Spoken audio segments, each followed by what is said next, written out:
അതല്ലേ ഇവിടെ കാത്തിരിക്കുന്നത്, തുടക്കത്തിലേ കൊടുക്കത്തില്ല. അപ്പൊ പുതിയ general secretary Kerala film producers association plus plus plus plus plus അല്ലേ? ഓക്കെ, എല്ലാവർക്കും ഗുഡ് മോർണിംഗ്. ഐശ്വര്യത്തിൻ്റെയും സമ്പൽ സമൃദ്ധിയുടെയും പഴയ നാളുകൾ അനുസ്മരിക്കുവാനായി ഓണക്കാലം ഇതാ വന്നെത്തി. അതിൻ്റെ ചിങ്ങ 1-ാം തീയതി ഒരു ഐശ്വര്യമുള്ള ദിവസമായിട്ട് നമ്മളെല്ലാവരും കേരളക്കര എല്ലാവരും കാണുന്നു. ആ ഒരു ദിവസത്തിൽ മാജിക് ഫ്രെയിംസിൻ്റെ ഒരു സന്തോഷമുള്ള ഒരു കാര്യം കൂടെ നിങ്ങളുമായിട്ട് പങ്കുവെക്കണം എന്നുള്ളതുകൊണ്ടിട്ടാണ് ഈ സൗത്ത് സ്റ്റുഡിയോയിൽ അറ്റ്മോസ് ആയിട്ട് അപ്ഡേറ്റ് ചെയ്യുമ്പോൾ നിങ്ങളെല്ലാവരും വിളിക്കണമെന്ന് തോന്നിയത്. കാരണം എല്ലാത്തിലും ഒരു അപ്ഡേഷൻ ഉണ്ടല്ലോ. ഇപ്പം നമ്മളിപ്പോൾ ഒരു ഷർട്ട് കുറേ നാളായിട്ട് ഇട്ട് കഴിഞ്ഞ് കഴിഞ്ഞാൽ അത് മാറിയിട്ട് നമ്മൾ പുതിയത് വാങ്ങും എന്ന് പറഞ്ഞ പോലെ ഇത്രയും നാളും സ്റ്റുഡിയോകളിൽ 5.1 7.1 ഒക്കെ ആയിരുന്നിരുന്നു. ഇപ്പോൾ എല്ലാ തിയേറ്ററുകളും നല്ല ഫെസിലിറ്റിയിലേക്ക് മാറ്റിയിരിക്കുകയാണ്. അപ്പം അറ്റ്മോസ് ചെയ്ത് കഴിഞ്ഞാൽ അറ്റ്മോസ് നമ്മളിപ്പോൾ സ്റ്റുഡിയോ ഉണ്ടാക്കിയിട്ട് തന്നെ കാര്യമില്ല. അത് ആ ഒരു തിയേറ്റർ ഫെസിലിറ്റിയും കൂടെ എല്ലായിടത്തും അറ്റ്മോസ് കണ്ടന്റ് കളിക്കാനുള്ള തിയേറ്ററും കൂടെ ഉണ്ടാവണം. ഇപ്പോഴാണ് കേരളത്തിലെ എല്ലാ തിയേറ്ററുകളും തന്നെ അറ്റ്മോസ് സൗകര്യത്തോടു കൂടിയാണ് എല്ലാവരും തിയേറ്റർ കൂടെ പണിയുന്നത്.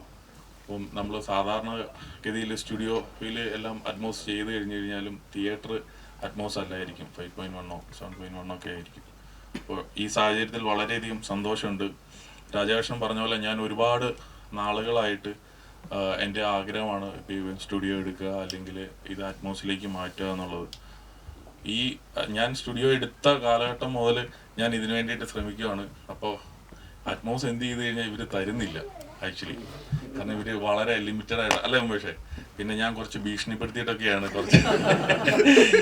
നമ്മൾ മാക്സിമം തിയേറ്ററുകളെല്ലാം പണിയുന്നുണ്ട്, അവിടെ എല്ലായിടത്തും അറ്റ്മോസ് കിട്ടുന്നുണ്ട്. അപ്പോൾ ഇവർക്ക് ഓരോ ലിമിറ്റേഷൻസ് ഉണ്ട്. ഇപ്പോൾ എറണാകുളത്താണെങ്കിൽ ഒരു അറ്റ്മോസേ ഉള്ളൂ കൊടുക്കാവുള്ളൂ, അല്ലെങ്കിൽ അവർക്ക് നമ്പർ ഓഫ് ഇത് കൂടുന്നതിലല്ല അവർക്ക് കാര്യം. ഉള്ള അറ്റ്മോസ് കൊടുക്കുന്ന സ്റ്റുഡിയോയിലെല്ലാം മാക്സിമം വർക്ക് കിട്ടുക എന്നുള്ളതാണ് അവരുടെ ഒരു ലക്ഷ്യം. അപ്പോൾ നമുക്ക് എന്ത് ചെയ്ത് കിട്ടുന്നില്ല. അപ്പോൾ പിന്നെ ഞാൻ പറഞ്ഞു ഇനി തിയേറ്ററിൽ ഒന്നും അറ്റ്മോസ് വെക്കത്തില്ല, ഞാൻ വേറെ പരിപാടിക്കൊക്കെ ഇവൻ പോവും എന്നൊക്കെ പറഞ്ഞ അവസാനമാണ് എനിക്ക് അറ്റ്മോസ് കിട്ടിയത്.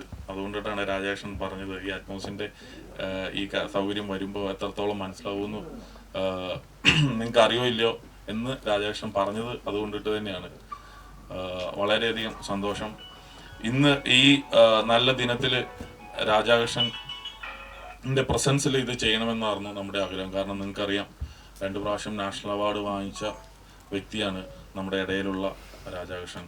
ഈ സ്റ്റുഡിയോ പോലെയുള്ള വർക്കുകളിൽ എപ്പോഴും ബിഹൈൻഡ് ദ ക്യാമറയാണ് ഇവരെല്ലാം നിൽക്കാറുള്ളത്. കാരണം ബാക്കിയുള്ളവരൊക്കെ മാത്രമാണ് കൂടുതൽ പ്രാധാന്യം കിട്ടിയിട്ട് നമ്മൾ ആർട്ടിസ്റ്റോ അല്ലെങ്കിൽ ഡയറക്ടറോ അല്ലെങ്കിൽ പ്രമുഖ ക്യാമറാമാന്മാരെയൊക്കെയാണ് നമുക്കറിയാവുന്നത്. കാരണം ഇവരെ പോലെയുള്ള ഇതുണ്ടോ ആദിത്യേട്ടനൊക്കെ സംസാരിക്കാൻ പോലും അല്ലെങ്കിൽ ക്യാമറയ്ക്ക് ഫ്രണ്ടിൽ പോലും വരുന്നില്ല. ഇവരൊക്കെയാണ് ഈ വർക്കുകൾ ചെയ്യുന്നത് ബിഹൈൻഡ് ദ ക്യാമറ, അല്ലെങ്കിൽ സിനിമ തിയേറ്ററിലേക്ക് ഇറങ്ങുന്നതിന് മുമ്പ് ഫൈനൽ വർക്കുകളിലായിട്ട് ഇവരുടെ ടേബിളിലേക്ക് വരുമ്പോഴാണ് ഇതൊരു പരിപൂർണ സിനിമയായിട്ട് മാറുന്നത്.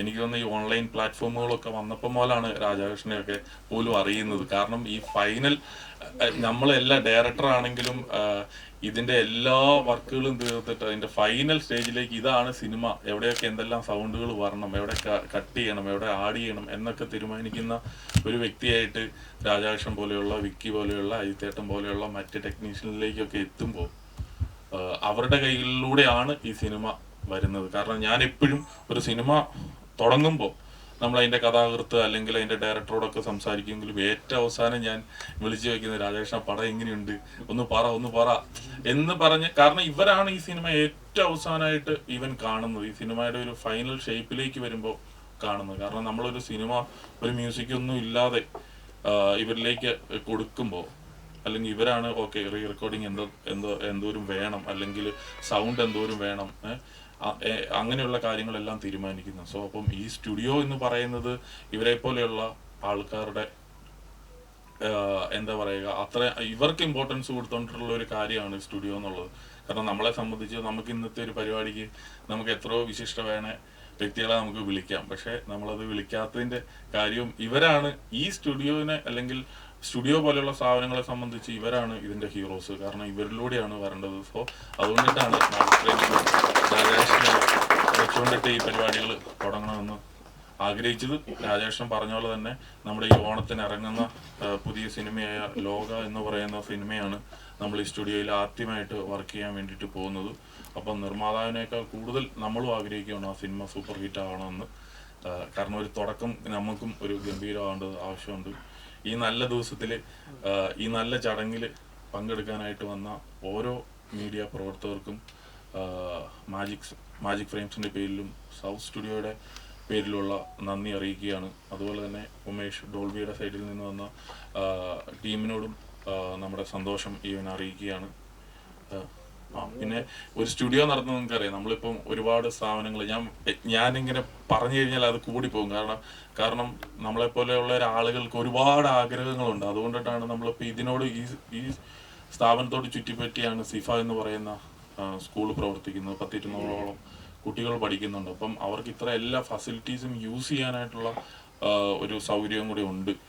അപ്പം ബാബുച്ചേട്ടനാണ് ഇതിൻ്റെ സ്റ്റുഡിയോയുടെ കാര്യങ്ങളെല്ലാം ഫുൾ ഹാൻഡിൽ ചെയ്യുന്നത്. അതായത് പടങ്ങൾ ഇവിടെ എടുക്കുന്ന കാര്യങ്ങളായിക്കോട്ടെ, ഏത് പടം എപ്പോൾ ചാർട്ട് ചെയ്യണം, ഡബ്ബിങ് ആയിക്കോട്ടെ, മറ്റേ പ്രീമിക്സ് ആയിക്കോട്ടെ, എല്ലാം ചാർട്ട് ചെയ്യുന്നത്. അപ്പോൾ അത്രയും സീനിയർ ആയിട്ടുള്ള എക്സ്പീരിയൻസ്ഡ് ആയിട്ടുള്ള ഒരാളുകളൊക്കെ ഉള്ളത് കൊണ്ടിട്ടാണ് ഇങ്ങനെ നമുക്ക് ഓരോ കാര്യങ്ങൾ ധൈര്യപൂർവ്വം ചെയ്യാനായിട്ട് പറ്റുന്നത്. അല്ലെങ്കിൽ നമുക്ക് സ്ഥാപനങ്ങൾ തുടങ്ങി വെക്കാൻ പറ്റും, വർക്കില്ലാതെ നമുക്കത് മുന്നോട്ട് പോകാനായിട്ട് പറ്റത്തില്ല. അപ്പം ഈ സൗത്ത് സ്റ്റുഡിയോയുടെ പിന്നിലും അല്ലെങ്കിൽ മാജിക് ഫ്രെയിംസിന് പിന്നിലും പ്രവർത്തിക്കുന്ന ഒരുപാട് നല്ല ഫ്രണ്ട്സിൻ്റെ സഹോദരങ്ങളുടെ എന്ന ആത്മാർത്ഥമായിട്ടുള്ള സഹകരണം കാരണമാണ് മാജിക് ഫ്രെയിംസിന് ഇങ്ങനെ ഓരോ അടിയും മുന്നോട്ട് പോകാനായിട്ട് പറ്റുന്നത്. എനിവേ